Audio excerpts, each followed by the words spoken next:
Good. So maybe this would be a good keyword. Maria will talk about that. So maybe we just give the floor to Maria now. Thanks again, Vlad.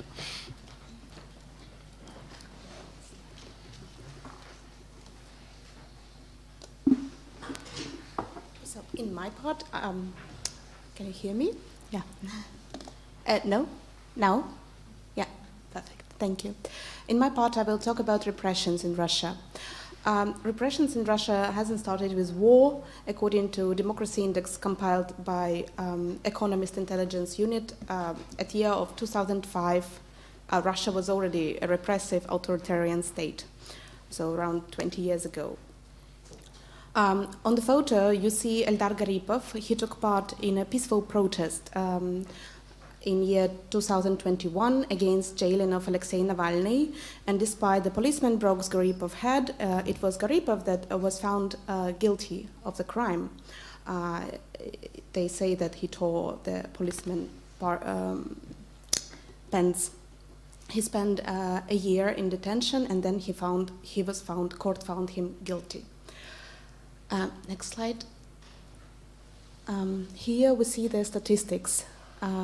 Here is a link you can check out. There is more information if you go through the link. There were more than 20,000 political arrests last year. There was only 25 days without any political arrests last year, and there were more than 200,000 websites blocked. Next slide, please. Here you see, unfortunately, this information is in Russian, but I will try to do my best to represent it. Here you see the criminal cases. Criminal cases means that you go to prison. The statistics are showing that in 2012 there were around 36 cases. Then we see in 2017 10 cases, 2019 51, 32, 36. In 2020, 21 was around 200, and last year there was a little bit less than 400 cases. So from that we can say that repressions are extremely targeted, and they are not on a massive nature, but it is enough to stop any political, any civil activity or any protest in Russia. So we will, next slide please. So we will look at the part of some parts of this repressive mechanism that maybe some of you are familiar with and others don't. We will have a glimpse of how it became so effective. So first to see is Rosgvardia. This is a National Guard of Russia. It was established in 2016 and have more than 340 employees. And their main task, 40,000, yes. And their main task is to silence any protest activity. So they do not investigate any crimes. They do not investigate if someone stole something or if someone is killed. Their sole activity is to stop any protest activity within Russia. So this huge number of people, their only work is to stop the protest activity. Next slide, please. So they wear all the uniform and their faces covered. They feel very free to do whatever they want to the protesters who are unarmed and go for peaceful protest.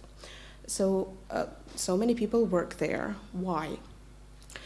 In Russia is a very poor country, and it's seen the work in law enforcement services is seen as an opportunity, because a lot of people are coming from very poor regions and you basically don't have any other career but to go to military or to go to law enforcement services.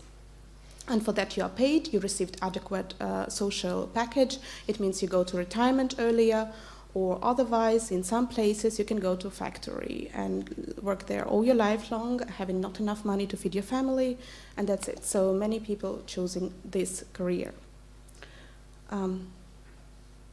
Next slide, please. So who are these? Who are these criminals that this Rosgvardia is trying to protect Russian society from? So here you see Yelena Osipova. She is from St. Petersburg. This is the city where I'm from. She's an artist. She's 76 years old, and she is protesting for the last 20 years. She draws her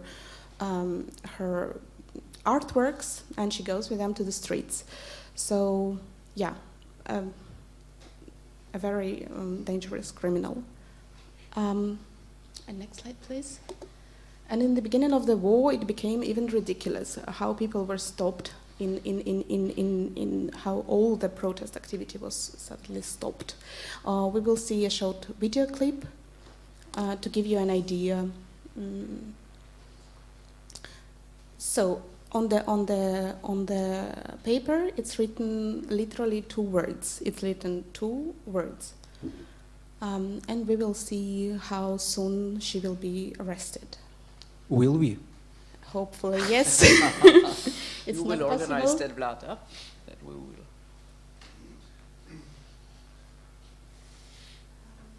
Do you need technical support? Then I look towards the.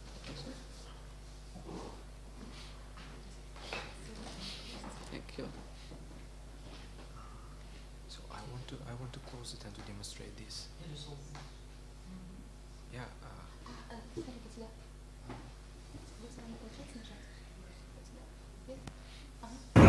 Вы за активист? За активист. Yes, yes.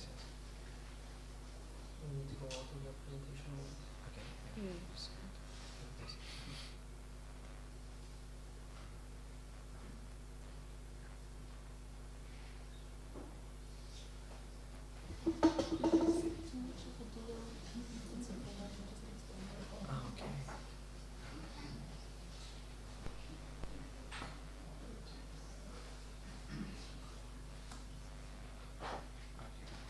Конечно.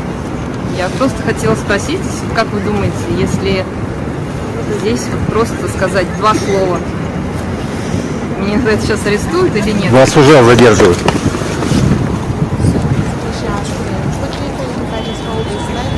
The paper, will I be arrested? And he answered, you are already arrested. Yeah, so it's less than, I don't know, 5 seconds. Yeah, and this second woman is also interesting. She appeals to the journalist, saying, "Are you filming only those who are anti-war?" He says, "No, I film every opinion." And then in 2 seconds, she's also taken. She wanted to support the invasion, and like, it didn't end well. Yeah.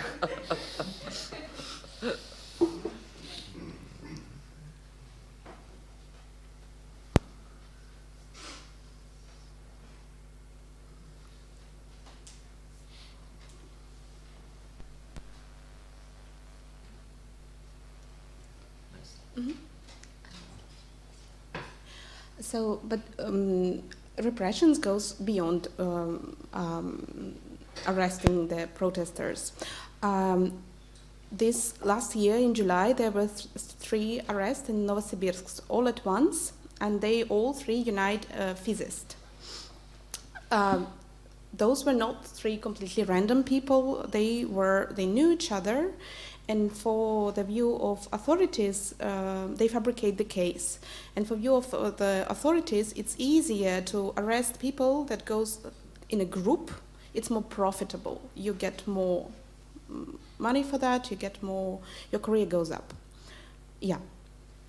And on this photo, you see scientist Dmitry Kolker. He was battling with a cancer. Last stage, he was arrested and he died 2 days later in detention. And even his body was not transported to his hometown. He was taken, the last days of his life were just taken away from his family. Yes, and he was taken from the hospital, which means that all the nurses and doctors also had to sign the papers to let him out, even though they knew that he's going to die. Yeah. Next slide. Another notorious part of repressive mechanism is Center E. I cannot tell you much information about it because there is practically no information about it, like verified information about it.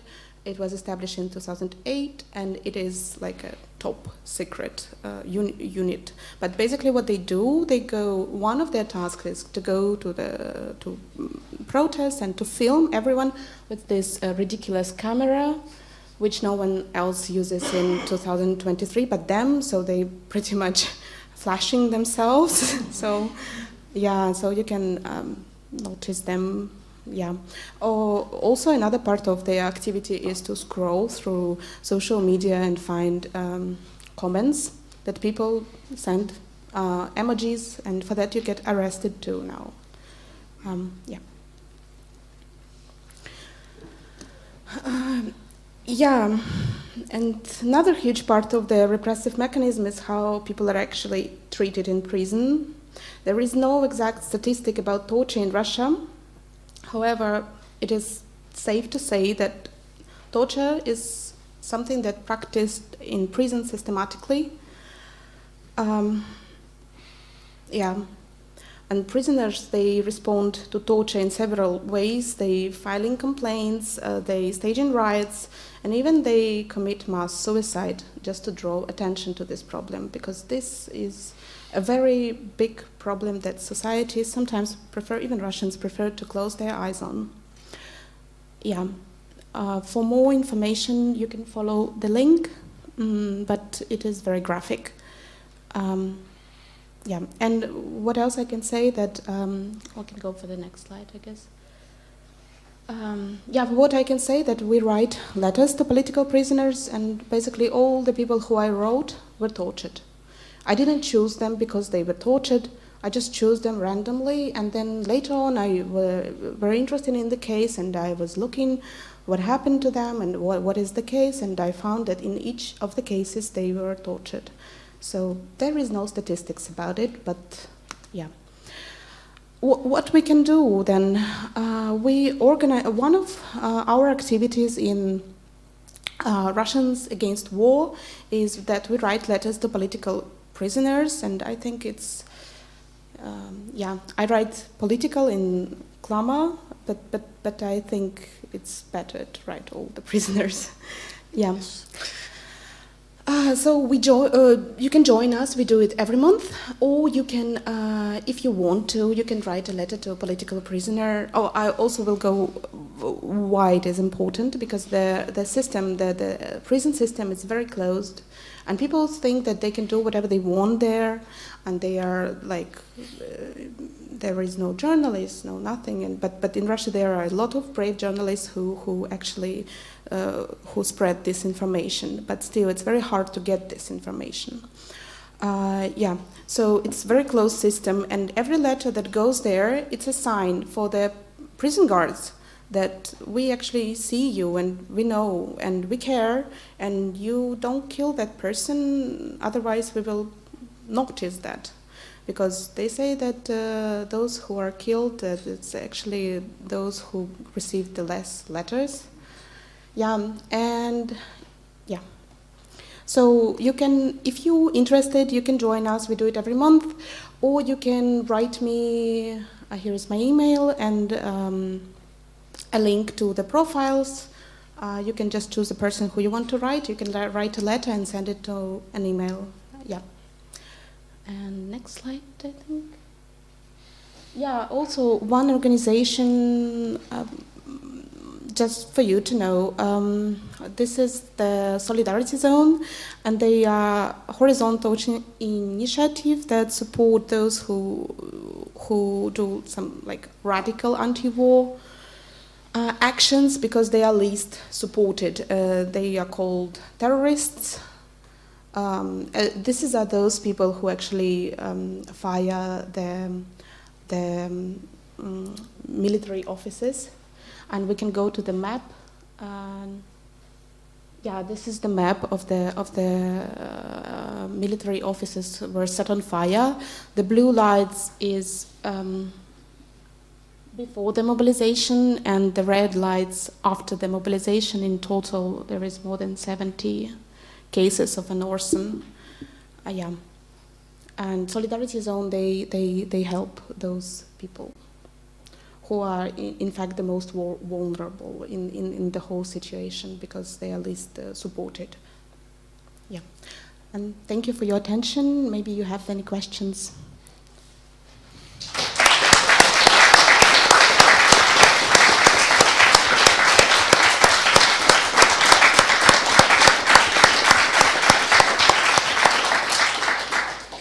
Yes, thank you so much.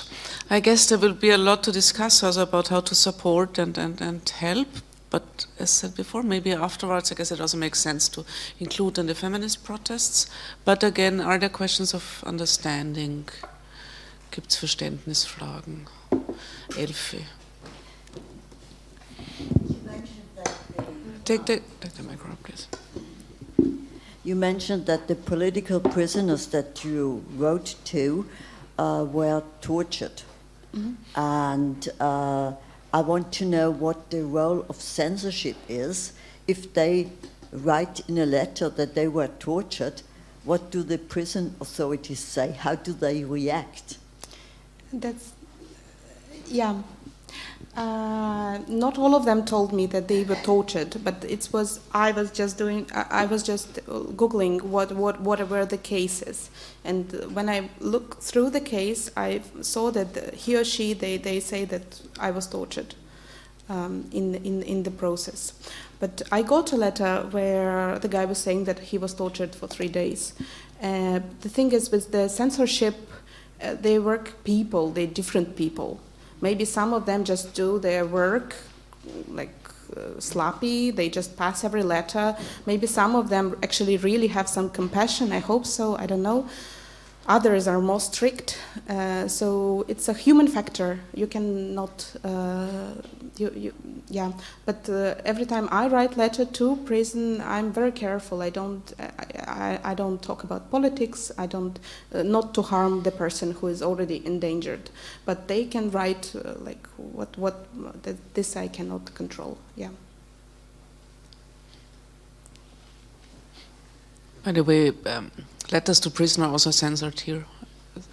Here? Regularly. It's said. No, I mean, it's not every one is read, but you have to know that the authorities will read. That's standard procedure.